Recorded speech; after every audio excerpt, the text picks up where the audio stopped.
You are listening to GHP Radio, powered by iTrackRadio.com, your independent music source. Fresh, new music, right here on the all-new GHP Radio, your new independent music source.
ladies and gentlemen, we are here. Thank you for tuning in. Welcome to the show. This is the GHP Radio, the Indie Live spot. And of course, today we're excited today because we have a great guest today. Help me welcome James Fusion Fingers Morgan from Ghost Jazz Trio.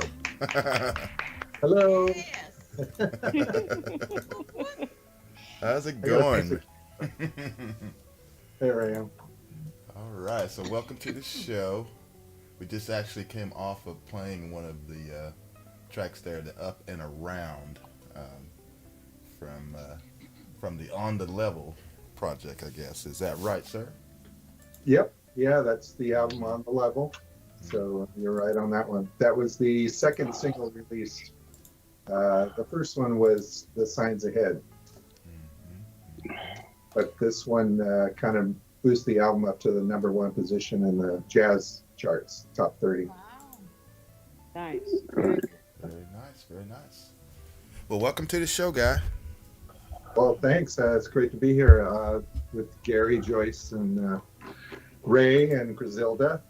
Mm-hmm. So I know Joyce has a show tonight, so I appreciate her taking the time to join us. So. Of course, yes. And of course, guys, Ray's back from Africa. He finally made it back. He's in the States now. Made it back last night. So he's this morning. Actually, well, yeah, I guess actually this morning.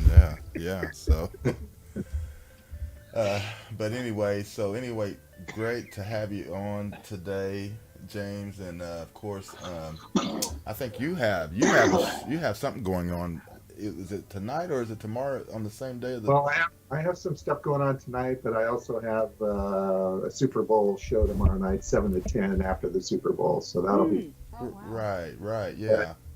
Chase Otto will be on keyboards. I do a lot of not a lot, but I do some solo work where I'll go and play and by myself. So you gotta make the money where you can in these tough times right now. So, but on the Level album, which you were just playing that particular song, actually, Patrick Yondal, who's featured on the album, he actually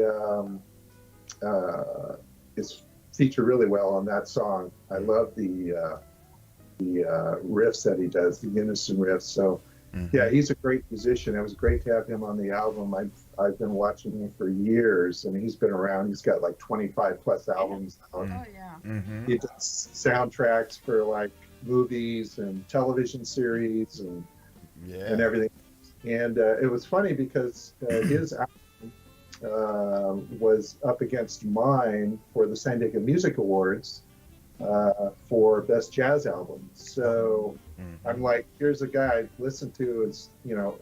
Watch some of his YouTube videos for inspiration, and my album is up against his. So I actually sent him a message saying, "Your album's amazing. I hope you win. It's just, you deserve it. He's a great musician." Yep. So I said, "Yeah, I'd love it if you could play on one of my songs." And he goes, "Well, send me a cut." So I just sent him all the songs, and within a week, he had all the songs sent back. And all timestamped. I sent him with timestamps, where he could play. Yeah. And he, it sounded like he was playing in the room with us. And I used him on basically everything he did on every song.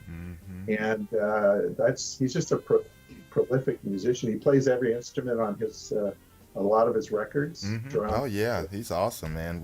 I said, we enjoyed having him on the show. Yeah. Every time he does things, man, it's magic. It really is. Yeah. And the thing I liked about having him on this album, and kind of getting back to the first album, which was Invisible Time, which got nominated for Best Jazz Album by the San Diego Music Awards, the one that was up against his, the way I tried to market it was I just had some no faces, no names, basically just 3 ghostly figures on the artwork, just because I was new on the scene. Nobody knows who we were, right? Okay. So the second one, after getting some recognition and people starting to notice, I wanted to get somebody on there that people recognized. And so he came on there. And the thing I like about his playing is he's got that snap, crackle, pop. And jazz players, I'm not really a jazz player from my roots. I'm more of a fusion type guitarist. So they like to hit every single note when they play. Yeah. I mean, every note. Whereas somebody like, say, Pat Metheny, that style, they kind of do hammer-ons every other note. Maybe they hit, that kind of thing.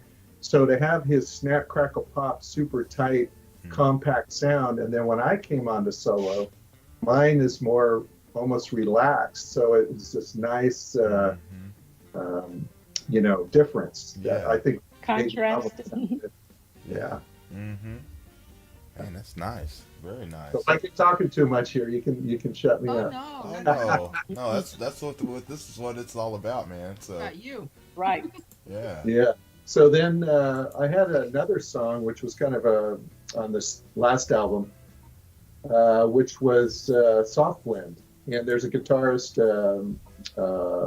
in town who's very good. He's been around for a long time from LA and stuff. Ray DiGiorgio.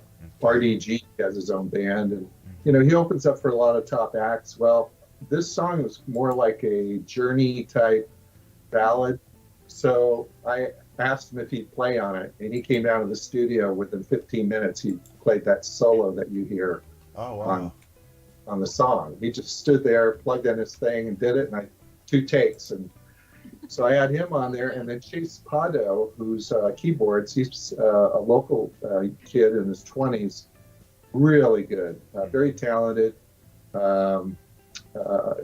plays with a lot of people. Probably the hardest working musician in San Diego. Plays with a lot of people.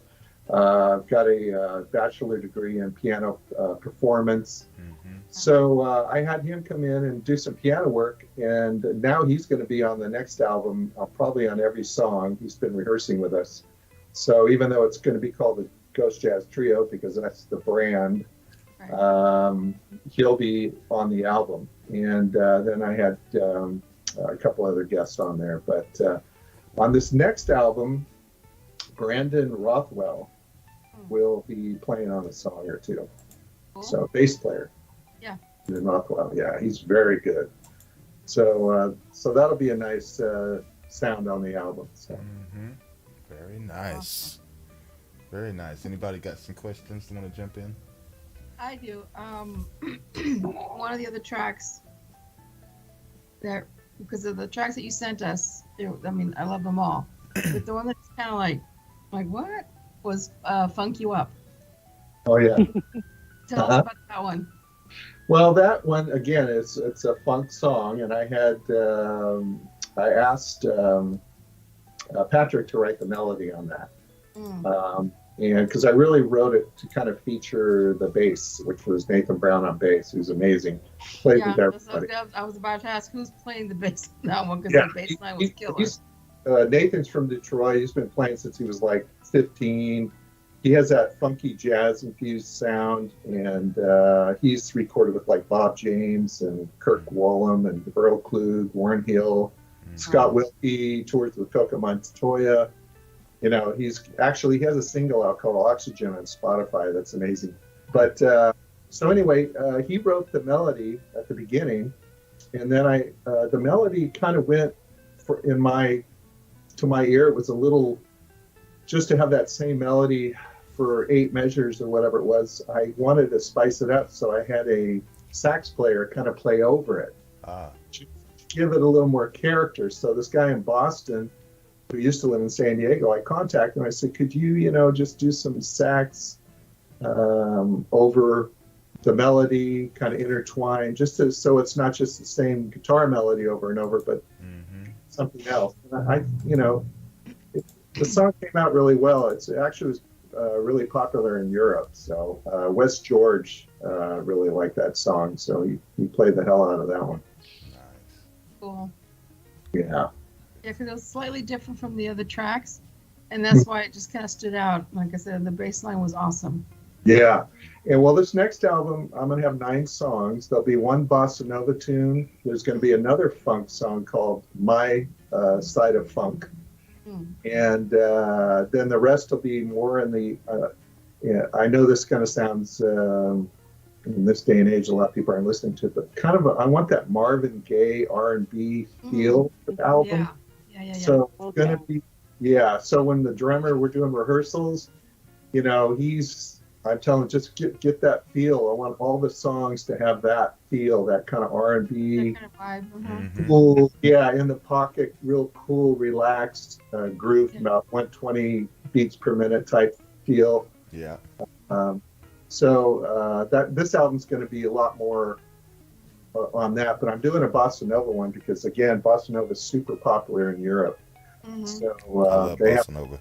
yeah, and they have whole stations that are just dedicated to bossa nova. So I want to do one for them so that they can have to put on there, and then I'll have one funk, and then the rest are going to be more the smooth jazz genre, which is kind of new for me, actually. I didn't even play any of this kind of music until I started about, I think, 2017. So, and I don't know if you've noticed, but smooth jazz, one thing I've noticed about it, and the reason I like the genre, is because they give bass players a lot of airtime. There's a lot. I mean, there's no other radio stations or platforms that feature bass players like smooth jazz does. That's if you true. think about it. You're right about that. Yeah. Trisdale and all that. So that's one of the things I like about it. And it seems like the listeners are open to new music. You know, they want to have something that's there. It's not too demanding. They can relax, drink their wine, watch a nice sunset, have some music in the background. That's going to enhance their experience. So I like that. Now I've noticed that a lot of the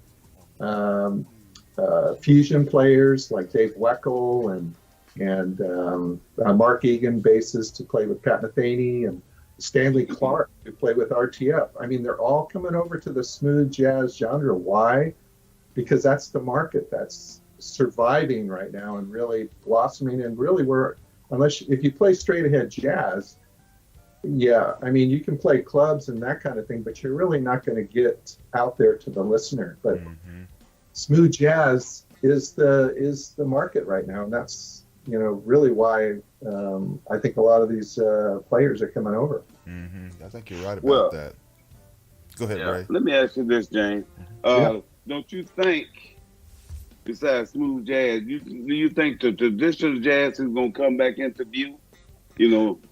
Yeah, I don't think my view of traditional jazz, from my personal view, is that, and this is the reason I didn't get into that when I did it, but also because I play by ear. I don't read charts. I do everything with just lead sheets.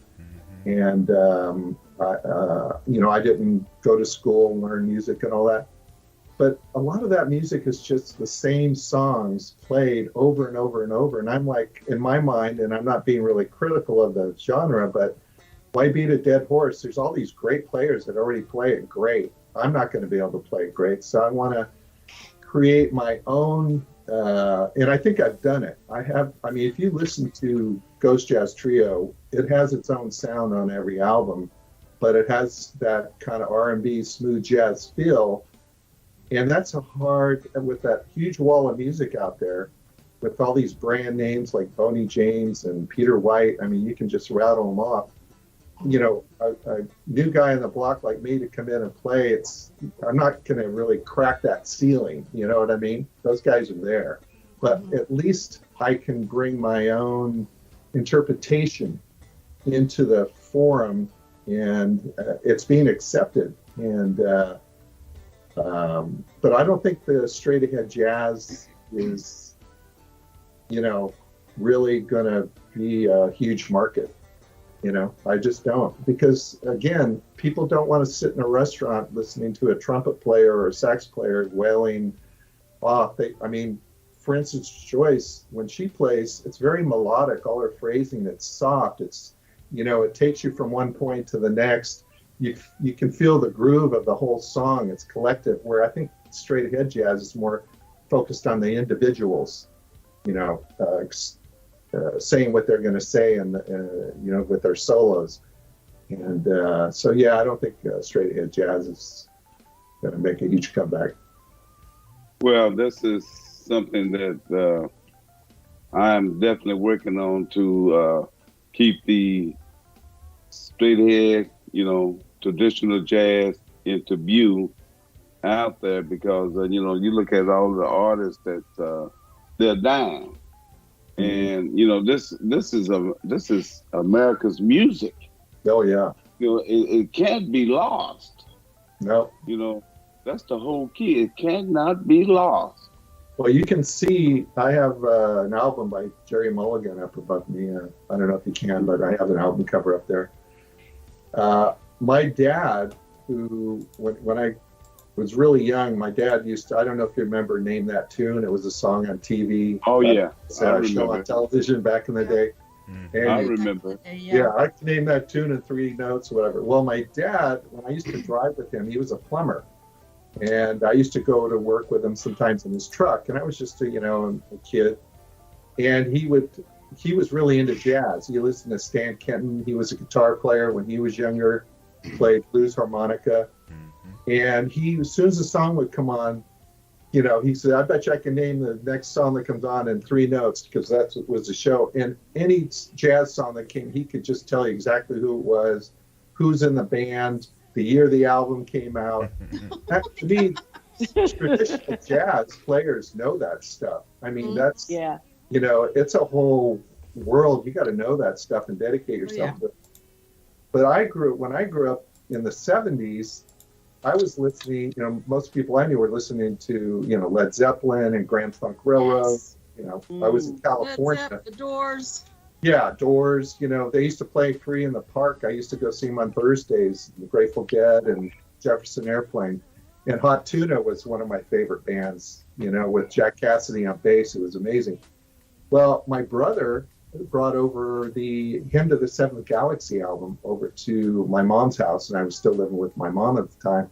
And he put on the record, and I heard Bill Connors, and I was like, in that music, I was like, I want to play guitar. I want to play like that guy. I want to play music like that, That really caught me. And before that, I listened to Bitches Brew, which was one of my favorite albums. I wore that album out, and I think, like Miles Davis, to me, he started the whole fusion thing. Him and Charles Lloyd kind of went off in the 60s. And Charles Lloyd is one of my favorites. My brother actually took lessons from him because he lives down in the Big Sur area. Wow. So I was, those 2 guys got all those musicians, Chick and Lenny Bruce, Lenny White, and they all kind of splintered off after Bitches Brew. All those guys went off and did Weather Report and all that, Return to Forever. And all that music was, those 2 guys. And then, of course, was Miles. So I think Miles really started the whole jazz fusion thing. And that really got me into the music. I heard that. And then later, a few years later, I was up in Berkeley at a record store called Leopold's. And I went into the back room and I opened up the door to go into where all the jazz records were. And as I opened the door, the breeze from the door blew a poster up, and I saw an index card on the wall, and I thought I saw the name Bill Connors. So I go, and I pulled the thing up, and it was Bill Connors giving guitar lessons.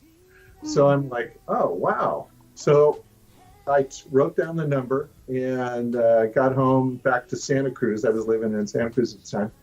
So a couple of weeks later, I called the number, and it turned out it was his girlfriend that had split up. He wasn't there. She goes, you can contact him in L.A. He's at his parents' house in L.A. So I contacted him, or I called the parents, answered, and I pretended I was a manager, like, in the music business. Yeah, this is so-and-so. I need to speak to Bill because he hasn't given me a call. I lowered my voice and everything because I was, yeah. So about a couple weeks later, I'm up in my room practicing, and I was living with my mom, and the phone rings, and back in those days, they actually rang. And my mom yells up to me, she goes, Jimmy, she called me Jimmy. She goes, BC's on the phone. And I'm like, BC? So I pick up the phone, I go, hi, He goes, "Hi, this is Bill Connors," and I was like, I hyperventilated. I sat down on the steps, at the top of the stairs. I was like, "Here's a guy I listen to every day, wanted to play like he's calling me." So I said, "Yeah, this is James. Yeah, I saw that you were giving lessons and this and that." And he goes, "Oh, because my parents said this," so I told him what I did. Right. Yeah. And he goes, "Well, you got a lot of, what?" And I said, "Yeah, I guess I do." So he goes, "Well, I'm living in I'm living in Half Moon Bay, and I'm in Santa Cruz." He goes, "And if you want to come up, we can see about you taking lessons." So I got my car a week later, drove up, and I was really into John McLaughlin at that time. He used to wear all white Indian clothes. I had a white Les Paul, played Birds of Fire. I'd learn all the songs off Birds of Fire album and stuff. And so I was playing that kind of music. I wanted to be John McLaughlin too. They were great. So I get up there and he looks at me, and dressed in white, with my white guitar, and he just kind of started laughing because he sees a young kid. I have posters of them in my room, right? And he's older. So the funny thing is the way he was living, he lived in a 50 square foot little room. He had a cot in his room. He had a picture of Segovia on the wall, little chair, playing a nylon string, a classical guitar, and he was just playing classical music. And so, it was a lot different than what I had seen on the records and heard about him playing, live and all that. So I took my lesson, and he was teaching me basically technique and phrasing. He said those were the two most important things to him in music, and I didn't really know how to read that well. And I told him that, and he says, "Well, there's a con and a pro to learning how to read." He says, "If you learn how to read and you learn jazz and you learn how to read jazz, you're going to most likely be a side musician." He goes, "Do you want to be do your own thing, or do you want to be a side musician and work?" And I said, "Well, I write songs. I like to write my own stuff." He goes, "Well, don't worry about reading right now." He says, "You already have a natural ability." He goes, "Just work on phrasing, work on your technique." And so that's what I did with him over the next year or so. And we became friends. I actually paid him in pot, yeah. Everybody back then smoked weed. So, he goes, "Well, just, yeah." So I was like, it wasn't really costing me anything but gas. So I just bring him up with weed, and he'd teach me a couple lessons. And my friend that came up with the lesson and bring weed, and I'd sit outside while he had his lesson. And then we ended up going to stay at my brother's in Carmel. We went to the Classical Guitar Festival, hung out. He cooked us dinner, chicken cacciatore, and all, told stories. So it was great here. I'm hanging out with my idol, and we're friends, And so that was a really inspirational time in my life, because I got to, in my mind, I was with greatness, because to me, Right. Bill Connors was amazing. But and he had some stories to tell, like, breaking into Guitar Center and stealing an amplifier and hiding it under his bed so his parents wouldn't know, Like, I thought I was bad, So, that was kind of my beginning into fusion. And ever since then, I've just kind of been a band leader. And I think I was a band leader always because I didn't really learn how to read music. So by default, I had to be a band leader. It forced me to. And so, but all the players I played with were always really good. I mean, even better than me as far as knowledge and theory and stuff, but they really liked my music. So a lot of these guys had their own bands, but they would always want to play with me when I wanted to do something, do a gig or whatever. So that gave me a lot of confidence in my songwriting ability, my playing ability. And I always tell people, I don't consider myself the greatest guitarist, songwriter, musician, but whatever I have works. So I just stick with it, and I just keep working at it, That's what you got to do. Exactly. Yep. So. I agree. You want to play a track? Sure. We can go into the one that you mentioned, Grizz. Funk Funky it Up. up. We'll go ahead and do that, and I'll play another one, and then we'll come back and Awesome. everything. So keep it locked, everybody. All right. I'll read the comments.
back, and wow, that was really really nice. And yeah, we're back, and let's see what we had played. What we started with Funky Up, and then we went right into Here to There. Very nice, both very smooth. Got that nice smooth sound. Yeah. And everybody okay? I hear some noise over Everybody, there. Right? You know. No, that ain't me. it might be me. I ain't It might tweeting. be I, me. I ain't tweeting. I ain't tweeting. Tweet? Tweeting. Okay. You know, it's just like James said. You know, he went to the guy's house to learn how to play the guitar. He played them in weed. I ain't tweeting. You know what I'm talking about, James? Yeah. Tweeting. That's what I'm talking about. This is Nobody how I else feel knows. right now. But he knows. Yeah, too. Well, you know, it's funny.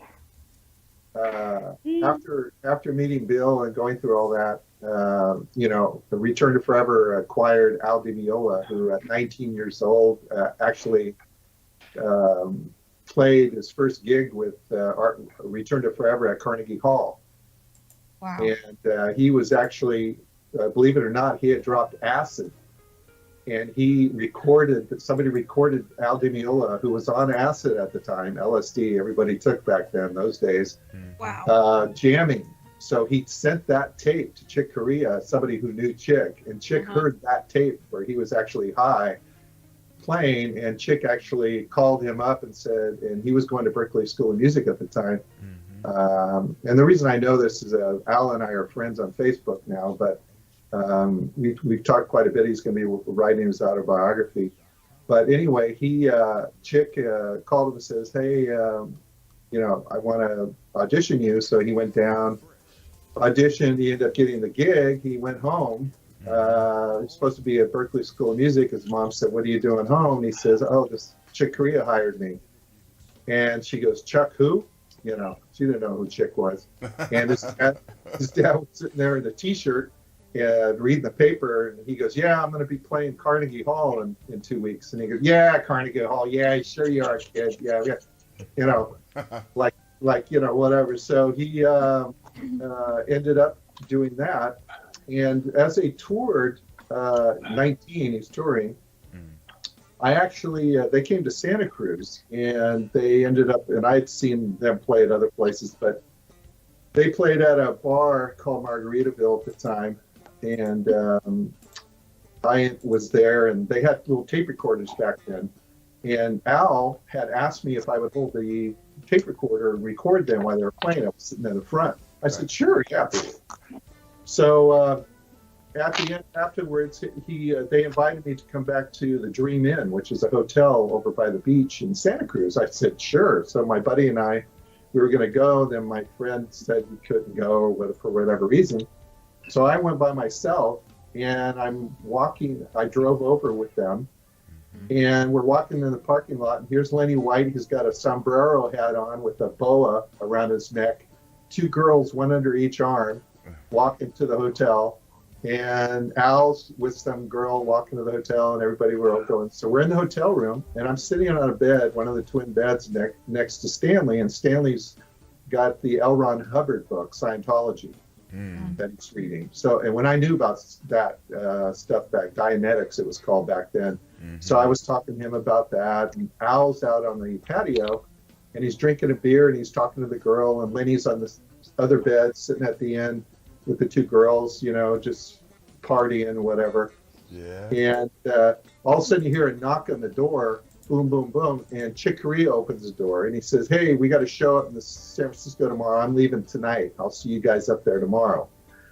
So what I noticed was, and I talked to Al about this, he didn't remember, but he's going to put it in his book. Al, because Chick was so strict with the Scientology stuff, you weren't supposed to drink or anything. Right. So Al had that beer in his hand, and he threw it off the balcony into the pool. As soon as he heard Chick come in the door, and you know, to tell him everything that was going on. So that was kind of you know, kind of a neat experience that I got to hang out with those guys back then. You know, I was like 20. And then later I lived in Maui and moved to Maui, and I was partners with a restaurant. There was a guy named Happy and another guy. We had a little restaurant. And Mark Egan and the drummer Danny Gottlieb came there to play. And back then, Mark Egan, I don't know if he was a bass player with Pat Metheny, very good. He had a looper that he would loop, and then he would solo over it, and then Danny would play drums. And I told him I was a guitar player, and it just so happened that Mark had forgot or lost his looper, and I happened to have one, the exact same one. So I let him use it for the gig. And then that night they asked me if I wanted to jam, and I said sure. So the three of us got in a car, drove to a friend of mine who was building a house, had a foundation in Maui, had just the foundation with the platform to put the walls up, and a generator. So we set up everything on there in the middle of the night with a generator and jammed till the sun came up out in the jungles of Maui. So I got to jam with those guys. So I've had all these like really neat experiences like that throughout my life, and I've been very lucky, including opening for Alan Holdsworth 2013, Friday the 13th, Brick by Brick in San Diego. Normally he doesn't have bands open for him, but he lives in Vista. He passed away recently. And the owner of the club, Brick by Brick, Max, his girlfriend's brother was a keyboard player in my band. So she was playing the CD that we just come out with that got nominated by the San Diego Music Awards for Best Jazz. It was a band I had called Dialogue Project. And so he goes, what's that in the background? He asked Max, he goes, oh, it's a local band called Dialogue Project. He goes, see if they want to open for me. So we ended up opening for, you know, another one of my idols, Alan Holdsworth, at the Brick by Brick. So that was a great experience. What an amazing guitar player he was. That's awesome. Pretty cool. Wow. Yeah. So, but I did mention a couple of the guys that are going to be on the next album called Dreams Above. It'll be out April 19th. It'll be GFA, going for ads. And I'm going to have, again, I'm going to have Jack Nathan on drums, and he's originally from LA. He actually helped instigate the Brian Seltzer Orchestra band. So back in those days, and he's got a really nice R&B, blues, classic rock sound, and then of course Nathan Brown, everybody knows who he is already, and Chase. So I'm really looking forward to the next album coming out, Dreams Above. It's going to be a lot. Yeah. So is your next album, is this like a solo project for you, or is this going to be with as introduced as Ghost Jazz Trio? Well, it'll be Ghost Jazz Trio because I've created the brand, and I have to say that. But again, as I said before, it was more anonymous. Second one, I had a featured artist that everyone knew. Now it's going to be Ghost Jazz Trio featuring James Morgan, and then anyone else will be guest artists. It's time for me to have my picture out there. People can identify with a person and that kind of thing. So that's been the gradual marketing strategy for me. Very good, man. Very good. So, and then I just received a call, Joyce. You probably know Bridget Lewis, Coffee Jazz Talk. Yes, I know her. Yeah. So she contacted me. So I might be doing something with her. She saw something I posted on Instagram and contacted me. Check out her last jazz magazine. I saw you on the front. Oh, okay. Yeah, I know her. I've known her for about 10, 11 years. Oh, okay. She's been working hard. I'm quite familiar with her.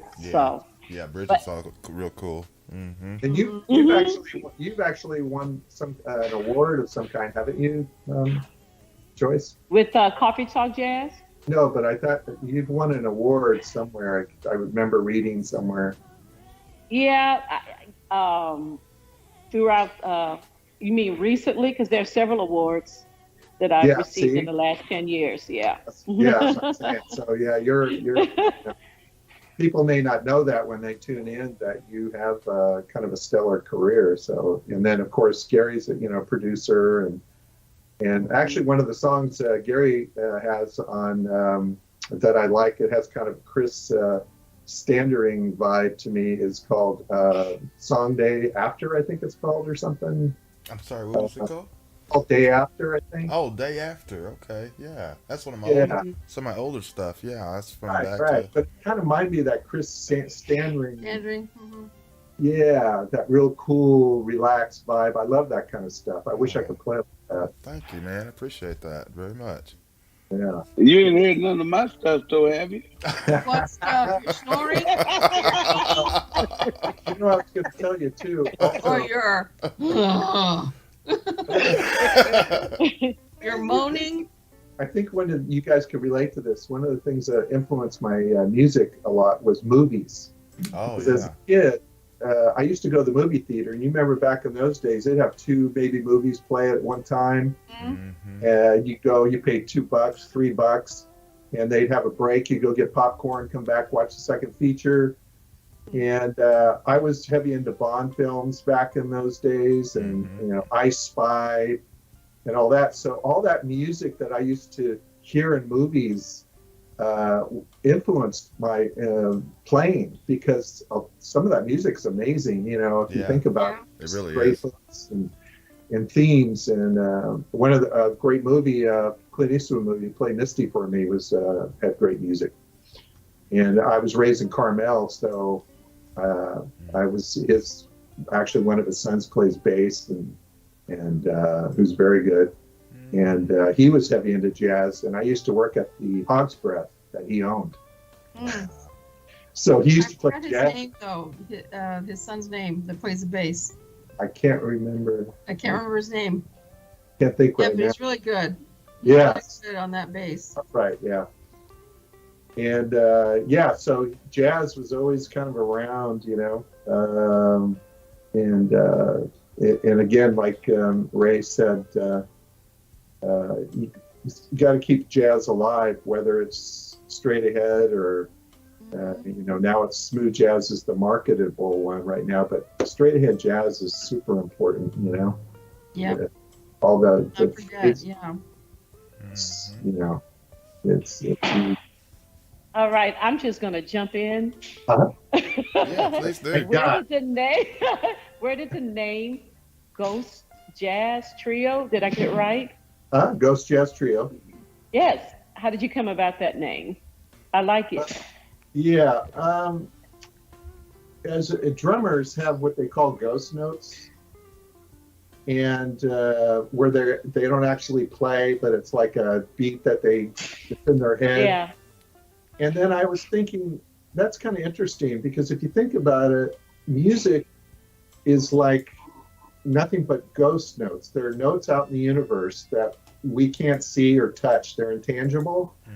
But if you can bring through whatever channel you have into an instrument and project it where people can hear it in the physical world, to me, you're actually bringing the spirit of music.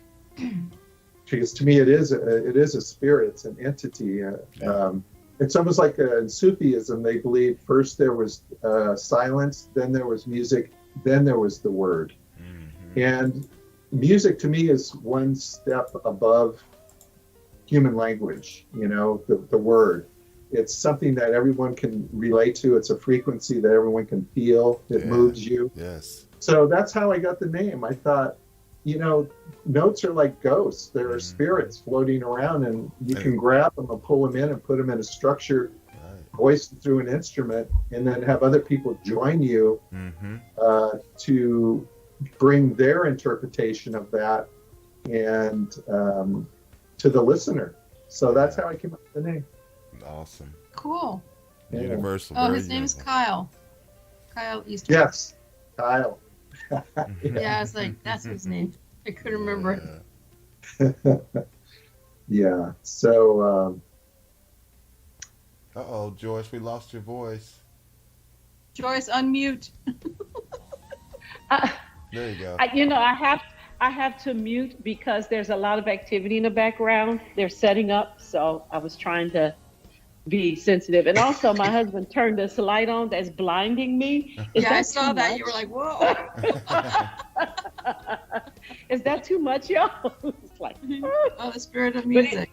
Yes. But This is, Victor this Wooten. is a what is great that? book.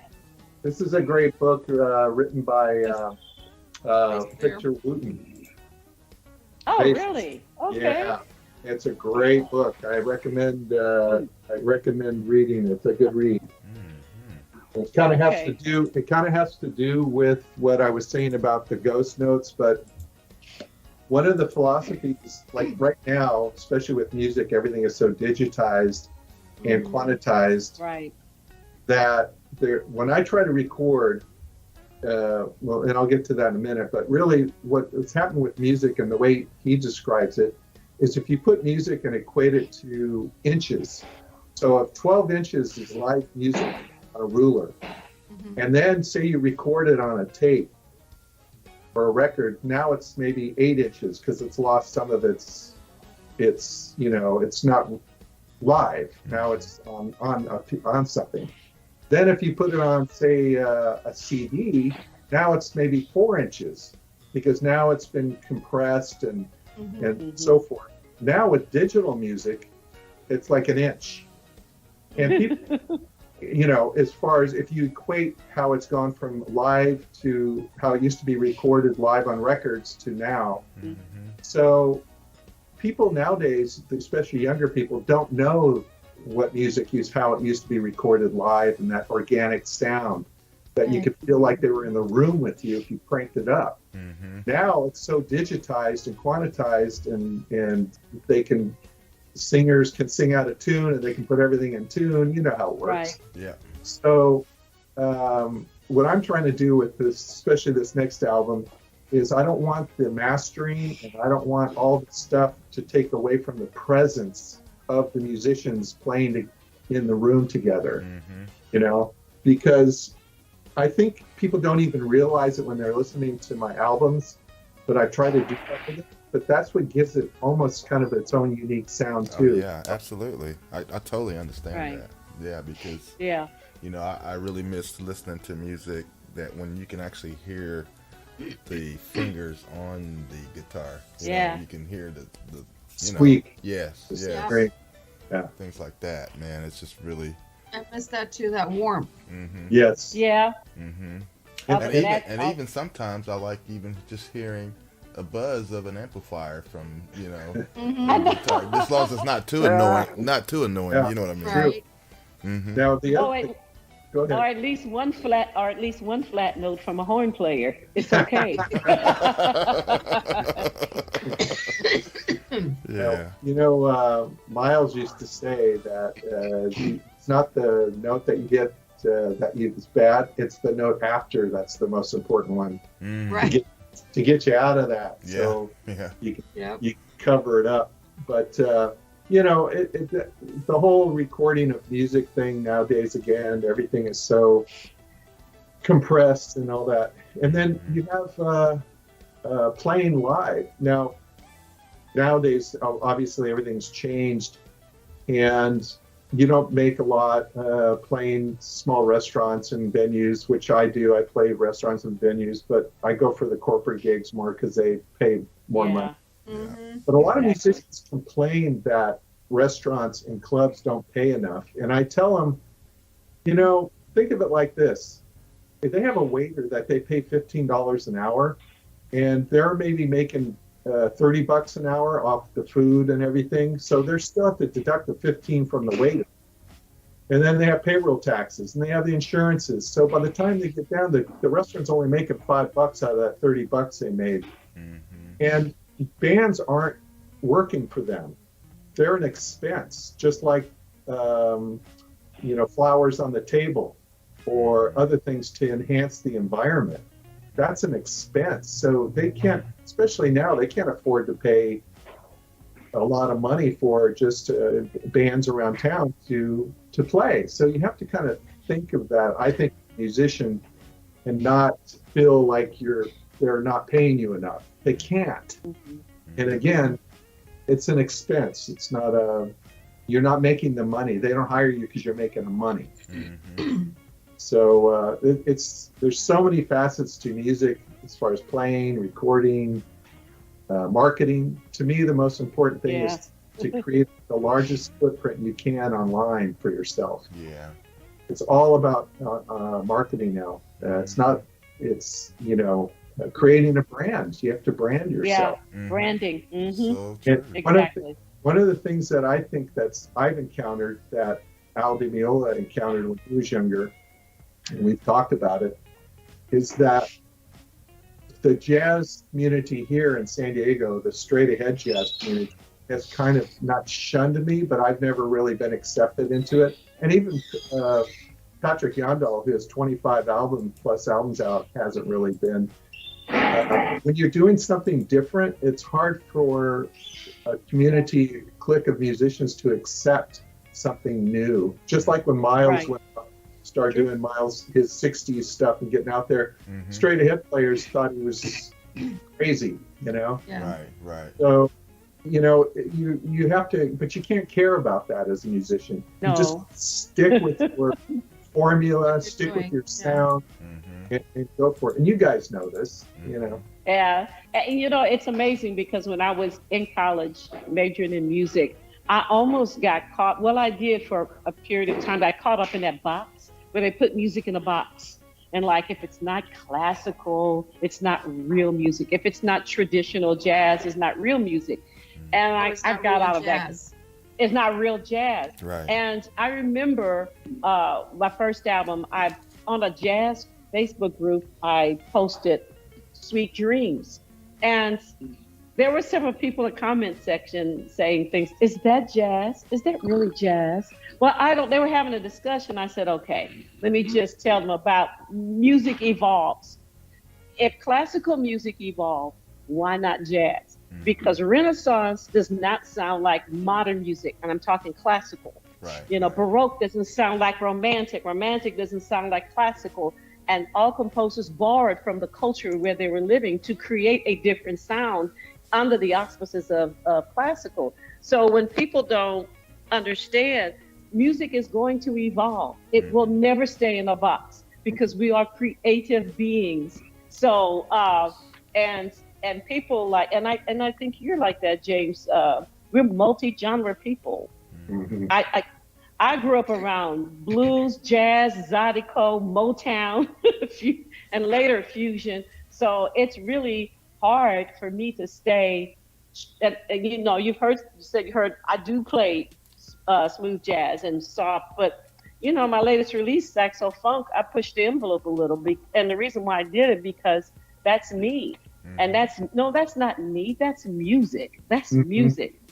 So, and I appreciate you mentioning earlier, because I've often said, you don't need a music degree. You don't need all that, because when you get on the stage and when you produce a product, the audience could care if you have a bachelor's, master's, or doctor's degree in music. They really don't care. No, they sure I don't. They don't care. Nope. They just know if you're good up on that stage, that's all that matters. That's all it counts. What That's sounds all good. that matters. Yeah. And what sounds good, like James Brown said, does it sound good? That's right. Yes, So- Mr. Brown. Jump Yes, back, Mr. kiss Brown. That myself. sounds good. Yes, Mr. Brown. That sounds good, Mr. Brown. Yeah. Yeah, Woke up. what are they? One of his musicians said, "You can't do that," and he said, "Wait a minute, does it sound good?"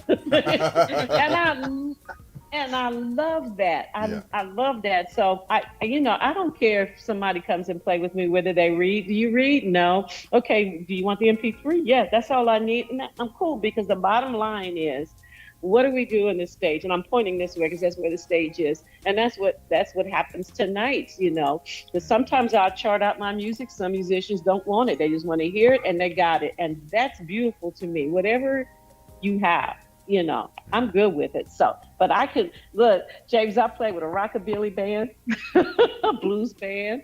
I played with fusion, traditional jazz, and I love it all. So I say do it all. Yeah. Have fun with it. Yeah, that's musicians like you, Patrick, and even Paul Hardcastle. Mm-hmm. A lot of those Mm-hmm. musicians, they all are so dynamic. They can play so many instruments and so many styles, and it's a music. Again, it's not. It's a language, and it's a language Yeah. that and it's science, and it's everything. It's Mm-hmm. Universal. yeah, and it's just something. Perfect, Gary. Mhm. Uh-huh. Yeah, It and, is universal. and for me, I always, for me, playing music, like when you're home and you're practicing, you're just doing whatever. It's really, for me, it's when I go play, I'm practicing so that when I go play, and I know a lot of people don't practice as much as they used to. They're on the internet more than they are practicing. But when I was a kid, I used to put foil on my windows so I wouldn't know what time of day it was, so I could just play, and I would just practice all Wow. day. Mom would call my school and say, "Hey, yeah, he's sick today," because I told her I wanted to practice. So, and she was great because she promoted me. She wanted me to play music. A lot of parents would say, put that silly thing away and go to school. Right. Right. When I go play with the guys in the band, when we go play a live show, I just like to, I create the songs so everybody solos. I tell them it's okay. We have the hook. I'll do the little lead thing or the melody, and then we just go into the jam, and I'll just cue each one of them. We do a bridge in between. And one of the things I've noticed about music lately, and now that I'm thinking about it, the thing that music has lost is people don't do bridges anymore. I noticed It's that all too. Yeah. It's just grooves, Mhm. and they just groove, and then they play over the groove for 10 minutes, and then that's it. One of the things I think is refreshing about my songs is I have a lot of bridges in my songs, Mhm. and for me that creates tension because you have tension and then you have the release. Yeah. Tension and release, and bridges to me help the transition from one maybe key to the next, or Absolutely. Yeah. yeah. And it gives it some dynamic as well too. Yeah, I think a lot of music has lost that in the Mhm. last 5-10 years. Yeah. I think, I think even in the older music, not all songs had bridges. Like Roberta Flack, Right. "Feel Like Making Love." Yeah. There are no bridges Right. in that song, but somehow she carried it. But I agree with you. I love bridges, though. Yeah. Mhm. Yeah. Like the song says, "Give me the bridge, y'all." Give me the bridge, y'all. Give me the bridge, y'all. Well, Yeah. well, what? But Go ahead. no, you're fine. Go ahead. No, I was going to say one of the things I liked about the Return to Forever and Mahavishnu Orchestra and Weather Report in those bands. Weather Report to me was a groove band. They were grooved. They didn't have a lot of bridges, but they grooved. But McLaughlin RTF, the reason that I love their music is because they had so many changes. And I'm the kind of person naturally, like, when you're talking to somebody and they talk slow and you're a fast talker and you're just kind of waiting for them to finish so you can say what you want to say, or, kind of annoying, drive you crazy. I'm that way with music. I think I write the way I write. It's like even when we rehearse, the drummer starts going, okay, we're going to go 1, 2, 3, and 1, 2, and play. And I'm like, dude, can you just go 2, 3, and let's just hit it? Because I don't have any patience for that. Yeah. So to me, changes, I get bored. So for me, bridges and changes are important because it keeps me interested in what's going on. Yeah. I had to Bless mute you. it. Bless No, you. you weren't. Bless You you. weren't We muted. caught. We heard it. Oh, No. That's why I said, bless you. I'm sorry. You I tried. tried to mute. I was Trying trying. to echo in that. You're all right. I'm Bless so you. sorry. Bless you. That's all right. Okay. My eyes are tearing up. Okay. Something in here I'm allergic to. Sorry about that. No problem. You weren't loud. Okay, good. I tried. I was You're reaching a pro. and reaching. Yeah. All Couldn't right. make it. Okay. But Well. actually, it felt good. Yeah. Well, cool. Well, let's go ahead and wrap this thing up because we got we actually got a special presentation from Ray from his African trip coming up. But before we get into all of that, we want to thank our guest, and then also I Yes. want our guests to tell everybody how they can definitely keep up with all the great, wonderful things you're doing, sir, because you got a lot of stuff going on. Yeah. Well, yeah, definitely. I appreciate you guys, again, having me on. And hopefully after the new album comes out, we can do this again. Oh, definitely. Yeah, With for the- sure. But yeah, you go to ghostjazztrioband.com. Has our calendar and all the merchandise and all that kind of stuff. And of course, you got Reverb Nation, Twitter, Instagram. Ghost Jazz Trio's everywhere. All you have to do is type it in. You can go to Siri or Alexa and say, play the Ghost Jazz Trio. We'll come up. But hope everyone adds Ghost Jazz Trio to their Spotify playlists. That would be great. Yes. Love on playlists. And again, really want to thank you guys for having me on. It's been fun. Absolutely. That's our pleasure. And Yeah. is somebody okay, Joyce? They dropped an appetite. I'm sorry, you guys. No, you're They're okay. trying to set up. You're okay. We totally get And it. I said, sorry. Yeah, everybody's okay, by the way. That's good. Good. But again, yes, James, we definitely appreciate you, man, and we'll definitely be gracious to have you back when that time is ready. So you keep us posted, let us know what's happening, and definitely we'll get you right back on, man. Cool, and hope maybe one of these days Joyce will say, "Yeah, let me be on one of your one of your songs. Send me something." Yeah, because your playing is amazing. It would be amazing to have your sax on there. I would be honored. Yeah, you have a great sound, amazing sound. Okay. Yeah. Oh, thank you. So Thank you. again, anybody that's watching, anybody that's there's not a lot, but you already know who they are. But I'm telling you, Joyce has got has amazing music. Go to the website; she's got all kind of videos on there, and yeah, you're definitely up there with all the top players in my mind. So. Oh, let me keep my head in. Oh, hold on. Serious. I mean, all you have to do is listen. Thank Like, you. just amazing. Awesome. Oh, That's so sweet. That's that awesome. is. Yeah. Thank you. Okay. Well, what we're gonna do before we have our Ray extravaganza, or whatever you want to call it, we're gonna play. Extravaganza. There you go. We're gonna play one more from James, and it is called "The Signs Ahead." So we'll do that and get prepped, and then we'll be back. And y'all keep it locked right here. We'll be right back.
listening to GHP Radio, powered by iTrackRadio.com, your independent music source.